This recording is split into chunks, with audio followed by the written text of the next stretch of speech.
थे। अगर आप नहीं होते तो आज का सफर बहुत मुश्किल होता। कभी कभी रास्ते में मिले लोग मंजिल से ज्यादा जरूरी हो जाते हैं। खूबसूरत महिला जयपुर जा रही थी। स्टेशन पर मिला अनजान युवक। सफर में जो हुआ किसी ने सोचा नहीं था। यह कहानी राजस्थान के कोटा शहर की है, जहां शाम ढलते ही कोटा जंक्शन की हवा में अजीब सी थकान घुल जाती है। प्लेटफॉर्म पर भीड़ रोज की तरह उमड़ी हुई थी। चाय की केतली से उठती भाप, कुलियों की आवाजें, अनाउंसमेंट की गूंज, सब कुछ सामान्य था। लेकिन उस भीड़ के बीच खड़ी एक औरत सामान्य नहीं थी। उसका नाम था नंदिनी चौहान। उम्र करीब 29 साल, हल्का ग्रीन कलर का सूट, कंधे पर भूरा बैग, खुले बाल, जिन्हें वह बार बार कान के पीछे कर रही थी। चेहरे पर सुंदरता थी, लेकिन आंखों में ठहर चुकी थकान। वह प्लेटफॉर्म नंबर 4 पर जयपुर जाने वाली ट्रेन का इंतजार कर रही थी। लोग उसे देख रहे थे। कुछ नजरें सरक कर लौट जाती थीं, कुछ ठहर जाती थीं, कुछ में बेवजह की जिज्ञासा थी। लेकिन किसी को यह नहीं पता था कि वह पिछले 3 साल से अकेली रह रही है। उसके पति की सड़क दुर्घटना में मौत हो चुकी थी।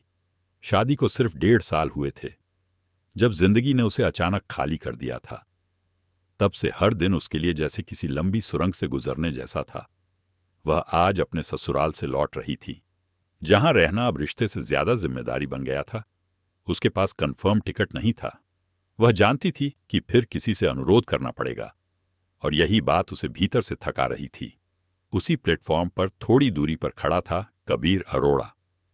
उम्र 31 साल, सादा नीली शर्ट, काली जीन्स, कंधे पर ऑफिस बैग, चेहरा साधारण लेकिन आंखों में स्थिरता। वह भी जयपुर जा रहा था, प्रोजेक्ट मीटिंग के लिए। उसकी नजर अचानक नंदिनी पर पड़ी। एक पल के लिए, फिर उसने नजर हटा ली, फिर दोबारा देखा। लेकिन उसकी नजरों में कोई ललक नहीं थी, बस एक सवाल था, जैसे भीड़ में किसी शांत चेहरे को पहचान लिया हो। ट्रेन आने की घोषणा हुई। भीड़ हरकत में आई। लोग अपने डिब्बों की तरफ दौड़े। नंदिनी ने गहरी सांस ली, बैग कसकर पकड़ा और आगे बढ़ गई। ट्रेन प्लेटफॉर्म पर रुकी। दरवाजे खुले, लोग चढ़ने लगे। धक्का मुक्की के बीच वह भी अंदर दाखिल हुई। कबीर अपनी सीट तक पहुंच गया। उसकी लोअर बर्थ कंफर्म थी। उसने बैग ऊपर रखा और खिड़की के पास बैठ गया। लेकिन उसका ध्यान बाहर ही था। उसने देखा, नंदिनी दूसरे कोच की तरफ जा रही थी। उसकी चाल में घबराहट नहीं थी, लेकिन अनिश्चितता साफ दिख रही थी। ट्रेन चल पड़ी। पहियों की आवाज बढ़ी। प्लेटफॉर्म पीछे छूट गया। करीब 20 मिनट बाद कबीर ने देखा कि वही औरत उसके कोच के अंदर से गुजर रही है। हाथ में टिकट, चेहरे पर हल्की परेशानी। वह शायद टीटी से बात कर चुकी थी। सीट अभी तय नहीं हुई थी। वह दरवाजे के पास खड़ी हो गई। उसने इधर उधर देखा, किसी से कुछ कहने की कोशिश की, फिर रुक गई, जैसे शब्द गले में अटक गए हों। तभी कबीर खड़ा हुआ। उसकी आवाज धीमी लेकिन साफ थी। आप चाहें तो यहां बैठ सकती हैं। नंदिनी ने उसकी तरफ देखा। पहली बार नजरें मिलीं। कुछ सेकंड की खामोशी, लेकिन उस खामोशी में डर नहीं था। उसने धीरे से कहा, यह आपकी सीट है। कबीर ने हल्की मुस्कान के साथ जवाब दिया, सीट है लेकिन इंसान पहले है। जब तक दूसरी सीट नहीं मिलती, आप आराम से बैठिए। आसपास बैठे लोगों ने कोई आपत्ति नहीं की। नंदिनी कुछ पल खड़ी रही, फिर धीरे से बैठ गई। दोनों के बीच दूरी थी, लेकिन उस दूरी में अजीब सी सहजता थी। ट्रेन की लय जारी थी। खिड़की के बाहर अंधेरा गहराने लगा था। कुछ देर तक कोई नहीं बोला, सिर्फ पहियों की थाप और डिब्बे की हलचल। नंदिनी ने टिकट को हाथ में मोड़ते हुए धीरे से कहा, धन्यवाद। कबीर ने सिर हिलाया। सफर में थोड़ा साथ मिल जाए तो रास्ता कम लंबा लगता है। नंदिनी ने पहली बार हल्की मुस्कान दी, लेकिन उस मुस्कान के पीछे सालों की थकान थी। वह बार बार खिड़की से बाहर देखने लगी, जैसे अपने अतीत को पीछे छूटते स्टेशनों में ढूंढ रही हो। कबीर खड़ा रहा। उसने बैग ठीक किया, पानी की बोतल साइड में रखी, खुद को खिड़की के पास खड़ा कर लिया, जैसे यह सब उसके लिए सामान्य हो। नंदिनी ने कहा, आप बैठ जाइए, मुझे अब ठीक है। कबीर ने सहजता से कहा, मुझे खड़े रहने की आदत है। यह झूठ नहीं था। जिंदगी ने उसे बहुत पहले सिखा दिया था कि कभी कभी दूसरों को जगह देना ही असली सुकून होता है।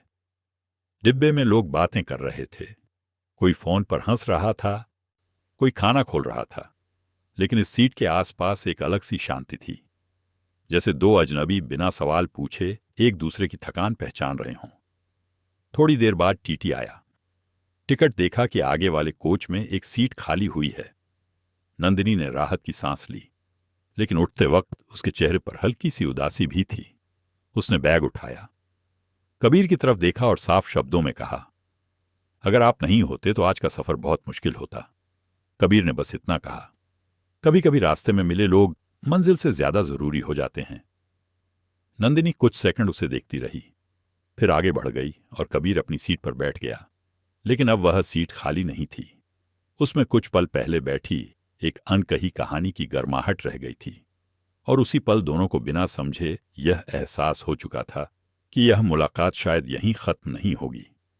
ट्रेन रात की गहराई में और तेज दौड़ने लगी। कोटा जंक्शन बहुत पीछे छूट चुका था। डिब्बे की लाइटें हल्की कर दी गई थीं। लोग अपनी अपनी बर्थ पर सिमटने लगे थे, लेकिन कबीर की नजरें बार बार उस कोच की तरफ उठ जाती थीं जहां नंदिनी गई थी। वह खुद को समझा रहा था कि यह बस एक सामान्य मदद थी, लेकिन दिल सामान्य नहीं रह पा रहा था। करीब 1 घंटे बाद वह पानी लेने के बहाने उठा। डिब्बों के बीच से गुजरता हुआ जब वह उस कोच तक पहुंचा तो उसकी नजर अनायास अंदर चली गई। कोने वाली खिड़की के पास नंदिनी बैठी थी, सिर दीवार से टिका हुआ, आंखें बंद, लेकिन चेहरा शांत नहीं था, जैसे नींद नहीं बल्कि थकान आंखों को बंद किए हुए हो। तभी ट्रेन हल्के झटके से धीमी हुई और उसकी आंख खुल गई। सामने कबीर को देखकर वह एक पल को चौंकी, फिर संभल गई। उसने धीमे से पूछा, आप यहां? कबीर ने सहजता से कहा, पानी लेने आया था। क्या आप ठीक हैं? नंदिनी ने कुछ सेकंड चुप रहकर जवाब दिया, थोड़ा सिर भारी लग रहा है। कबीर ने बिना ज्यादा पूछे अपनी बोतल आगे बढ़ा दी।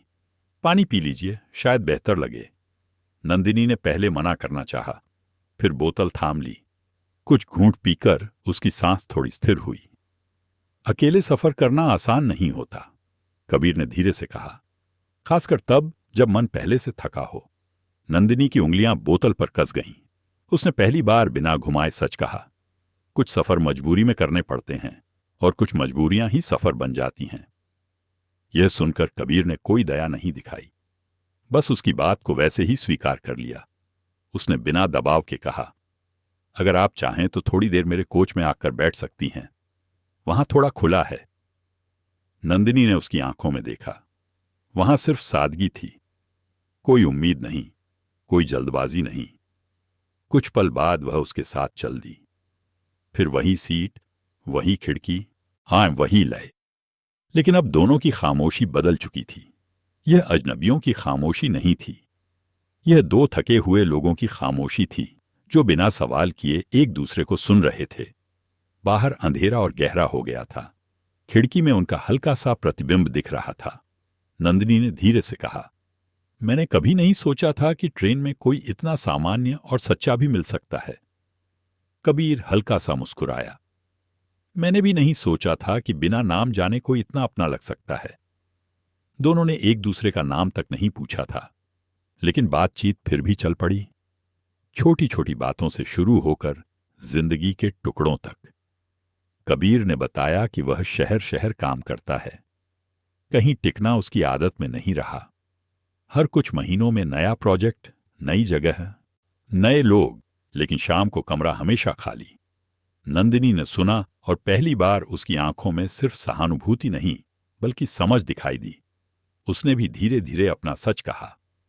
शादी के बाद जो सपने उसने देखे थे वे अचानक एक दुर्घटना में खत्म हो गए।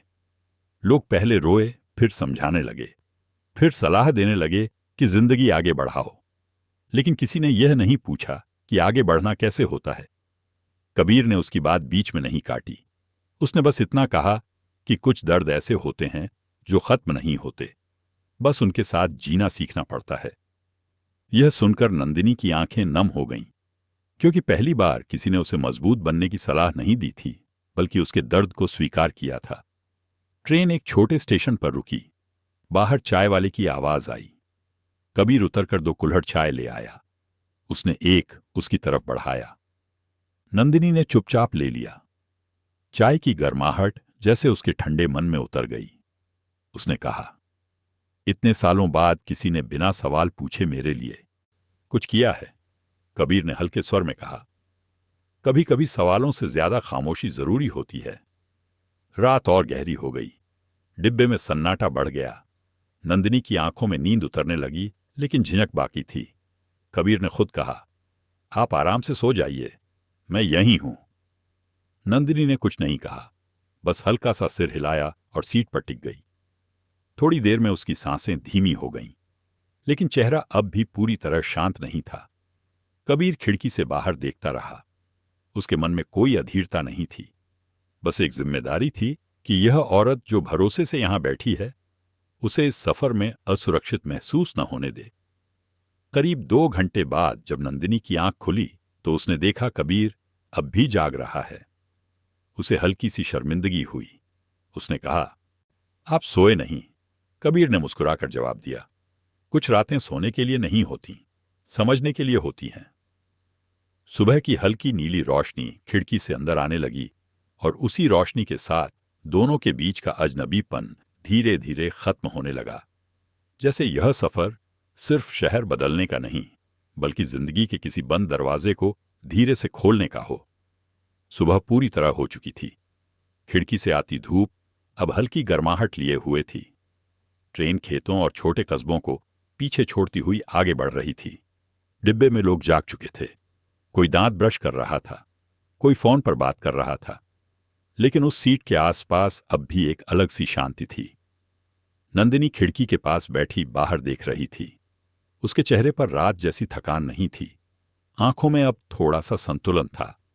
कबीर सामने बैठा समय देख रहा था, जैसे वह जानता हो कि यह सफर अब ज्यादा लंबा नहीं बचा।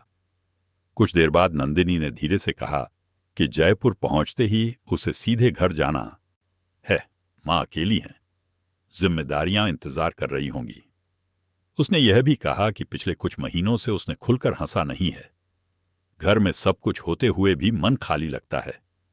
कबीर ने उसे ध्यान से देखा और कहा, कभी कभी इंसान का दिल भी स्टेशन जैसा हो जाता है। लोग आते हैं, रुकते हैं, चले जाते हैं, लेकिन कोई ठहरता नहीं। यह सुनकर नंदिनी हल्का सा मुस्कुराई। उसे लगा जैसे कोई उसकी बात बिना समझाए समझ रहा हो। ट्रेन एक बड़े स्टेशन पर रुकी। भीड़ अंदर आई, शोर बढ़ा। कुछ पल के लिए नंदिनी असहज हुई। कबीर ने बिना कुछ कहे उसका बैग सुरक्षित जगह खिसका दिया। वह छोटी सी हरकत नंदिनी के लिए बड़ी थी। उसे एहसास हुआ कि भरोसा शब्दों से नहीं, व्यवहार से बनता है। कुछ देर बाद दोनों ने प्लेटफॉर्म से लिया। साधारण नाश्ता साझा किया, सादा पराठा और अचार। नंदिनी ने कहा, उसे बाहर का खाना पसंद नहीं, लेकिन आज अलग लग रहा है। कबीर हंसा और बोला, सफर में स्वाद भी बदल जाता है। उनकी हंसी पहली बार खुली और सच्ची थी। नाश्ते के बाद बातचीत फिर गहरी हो गई। नंदिनी ने बताया कि पति के जाने के बाद लोग उससे अलग तरीके से बात करने लगे थे। हर सलाह में दया थी, हर नजर में सवाल। उसने कहा, वह मजबूत दिखती है, लेकिन हर रात अकेले में टूट जाती है। कबीर ने शांत स्वर में कहा, मजबूती का मतलब रोना बंद कर देना नहीं होता, बल्कि रोकर भी आगे चलना होता है। यह सुनकर नंदिनी की आंखें फिर नम हो गईं, लेकिन इस बार उनमें बोझ कम था। अनाउंसमेंट हुआ कि कुछ ही देर में अंतिम स्टेशन आने वाला है। यह सुनते ही नंदिनी के चेहरे पर हल्की बेचैनी आई, जैसे कोई अच्छा सपना खत्म होने वाला हो। कबीर ने यह महसूस किया और धीरे से कहा, सफर खत्म होना बुरा नहीं। बुरा तब लगता है जब रास्ते में मिला अपनापन वहीं छूट जाए। नंदिनी ने पहली बार सीधे उसकी आंखों में देखा। उसने धीमे स्वर में पूछा, क्या हम फिर मिलेंगे? यह सवाल अचानक नहीं था। यह रात भर की चुप्पियों और समझ का परिणाम था। कबीर ने कुछ पल सोचा और कहा, अगर किस्मत ने चाहा तो जरूर, और अगर नहीं भी चाहा तो यह मुलाकात मेरे लिए काफी रहेगी। नंदिनी ने सिर झुका लिया, लेकिन उसकी आंखों में उम्मीद की हल्की रेखा उभरी। ट्रेन धीमी होने लगी। बाहर जयपुर शहर की इमारतें दिखने लगीं। लोग अपना सामान समेटने लगे। नंदिनी ने भी बैग उठाया। कबीर खड़ा हो गया। ट्रेन प्लेटफॉर्म पर रुकी। दरवाजे खुले। भीड़ बाहर की ओर बढ़ी। नंदिनी उतरते हुए पलटी। कुछ सेकंड दोनों की नजरें मिलीं। कोई वादा नहीं, कोई बड़े शब्द नहीं, बस एक हल्की सी मुस्कान। कबीर ने जेब से एक छोटा कागज निकाला, उस पर अपना नंबर लिखा और उसकी ओर बढ़ाया। नंदिनी ने कागज लिया। कुछ नहीं कहा, लेकिन उसकी उंगलियों की पकड़ में झिझक नहीं थी। भीड़ ने उन्हें अलग कर दिया। नंदिनी प्लेटफॉर्म की तरफ बढ़ गई। कबीर वहीं खड़ा उसे जाते देखता रहा। उसके मन में अजीब सा सुकून था, जैसे उसने किसी को पा नहीं लिया, बल्कि सही जगह तक पहुंचा दिया हो। और उसी पल दोनों जान गए थे कि यह कहानी स्टेशन पर खत्म नहीं हुई है, यह बस एक नए मोड़ पर पहुंची है। जयपुर स्टेशन की भीड़ धीरे धीरे छूट गई। प्लेटफॉर्म पर शोर कम होने लगा। नंदिनी बाहर निकलते हुए एक बार फिर पीछे मुड़ी, लेकिन इस बार कबीर दिखाई नहीं दिया। उसने कागज की पर्ची को बैग की छोटी जेब में रख लिया, जैसे कोई अनमोल चीज संभाल रही हो। घर पहुंचते ही मां ने दरवाजा खोला। आंखों में सवाल नहीं, बस राहत थी। नंदिनी ने सफर के बारे में ज्यादा कुछ नहीं बताया, बस इतना कहा रास्ता ठीक था। दिन फिर से अपनी रफ्तार में चलने लगे। सुबह घर का काम, दोपहर बाजार, शाम मां के साथ छत पर थोड़ी हवा। लेकिन अब एक फर्क था। रातें पहले जैसी भारी नहीं लगती थीं। कभी कभी वह मोबाइल खोलकर उस नंबर को देखती, फिर बिना कॉल किए रख देती, शायद इसलिए क्योंकि कुछ रिश्तों को जल्दबाजी पसंद नहीं होती। उधर कबीर भी अपने काम में लौट चुका था। साइड की आवाजें, मशीनों की गूंज, लेकिन बीच बीच में उसका मन उसी ट्रेन की खिड़की तक लौट जाता। वह खुद को समझाता कि यह बस एक मुलाकात थी। फिर भी शाम को कमरे में अकेले बैठते ही वही नाम उसके मन में उतर आता। एक दिन अचानक नंदिनी की मां की तबीयत बिगड़ गई। डॉक्टर ने तुरंत जांच कराने को कहा। अस्पताल की भीड़, कागजों की दौड़ और अनिश्चितता ने उसे फिर से डरा दिया। उस घबराहट में उसने बिना ज्यादा सोचे वही नंबर डायल कर दिया। दूसरी घंटी पर फोन उठ गया। हां, सिर्फ यही शब्द, लेकिन उसमें पूरा भरोसा था। नंदिनी ने जल्दी सब बताया। कबीर ने कोई सवाल नहीं किया, बस इतना कहा, चिंता मत करो, मैं देखता हूं। कुछ ही देर में उसने अपने एक जानकार डॉक्टर से बात करवाई। जांच जल्द ही हो गई। रिपोर्ट सामान्य निकली। खतरा टल गया। उस रात नंदिनी अस्पताल के बाहर बेंच पर बैठी थी। उसने मैसेज किया। सब ठीक है, जवाब आया। यही जरूरी था। कोई एहसान नहीं, कोई दिखावा नहीं, वही सादगी जिसने पहली बार उसे छुआ था। उसके बाद बातें बढ़ने लगीं। रोज नहीं, लेकिन जरूरत के हिसाब से, कभी दवाइयों पर, कभी काम पर, कभी यूं ही मौसम पर। दोनों ने कभी अपने रिश्ते को नाम देने की जल्दबाजी नहीं की। कुछ हफ्तों बाद कबीर जयपुर काम से आया। उसने मिलने की जिद नहीं की, बस बताया कि वह शहर में है। नंदिनी ने खुद कहा, अगर समय हो तो घर आ जाना। उस दिन कोई खास तैयारी नहीं थी, बस बैठक में साधारण चाय, मां की शांत नजरें और एक सहज बातचीत। कबीर ने मां के पैर छुए। मां ने आशीर्वाद दिया। उस छोटे से पल में भरोसे की नींव और गहरी हो गई।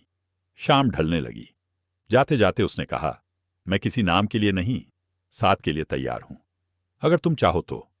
नंदिनी ने कुछ पल उसकी आंखों में देखा। वहां वादा नहीं, सच्चाई थी। उसने धीरे से कहा, मुझे डर लगता है फिर से भरोसा करने में।